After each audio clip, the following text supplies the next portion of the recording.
University grants commission ছিল, তো আমরা ইউনিভার্সিটি গ্রান্টস কমিশনের গ্রান্ট সফটওয়্যারটা বাদ দিয়ে ইউনিভার্সিটি কমিশন হবে এটা, এবং এইটা নিয়ে অনেক বড় কাজ হবে।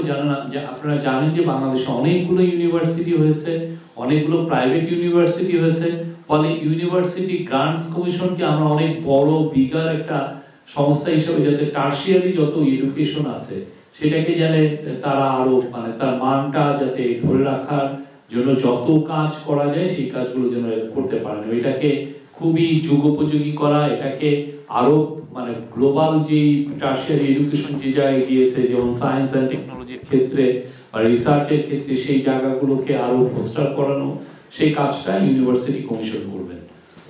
তারপরে আমরা টেকনিক্যাল এবং ভোকেশনাল এডুকেশনের ক্ষেত্রে আমরা আপগ্রেড করতে চাচ্ছি। আপনারা যেগুলো আছে সেটা কতটা যুগোপযোগী সেটা নিয়ে কোশ্চেন আছে। দেখা যায় যে টেকনোলজি এমন জায়গায় চলে গেছে অথচ টেকনিক্যাল এবং ভোকেশনাল এডুকেশনটা অনেক পিছিয়ে আছে। মানে আপনি এমন কিছু কিছু যেমন মোবাইল ফোনের ক্ষেত্রে আপনি যে গত 15 বছর আগে মোবাইল ফোন হয়তো স্মার্টফোন সেভাবে ছিল না, তো যেই যে চেঞ্জ গুলো হচ্ছে সেটার জন্য আর কি ভোকেশনাল আর টেকনিক্যাল এডুকেশন এক ধরনের বিগ আপগ্রেড হবে।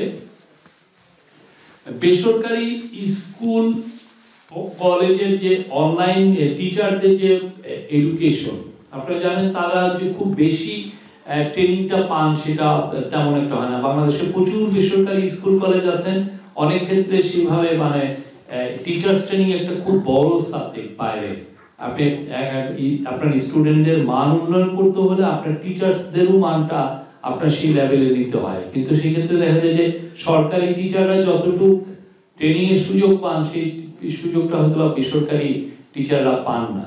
তো সেই জায়গাটাও আমাদের একটা আমরা এটা নিয়ে একটু ভালো কাজ করার একটা প্ল্যান আছে এবং সেই নিয়ে উদ্যোগ নেওয়া হচ্ছে।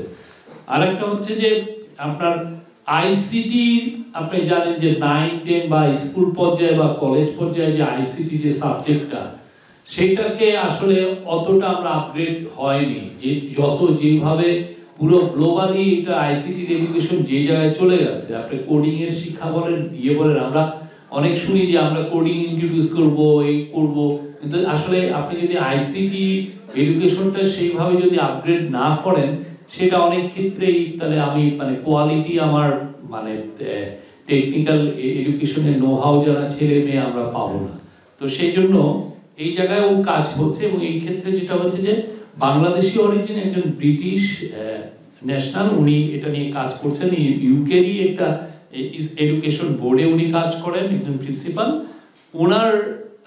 উনি একটা এটার উপরে কাজ করেছেন, আমাদেরকে ওনার এই জিনিসটা আমরা নিচ্ছি, নিয়ে আমরা এটা আরো বাংলাদেশের যে এই আইসিটি যে এডুকেশন এটাকে আমরা একদম লেটেস্ট একদম আপ টু ডেট আমরা করার প্ল্যান আছে, ওইটা খুব দ্রুত করা হবে।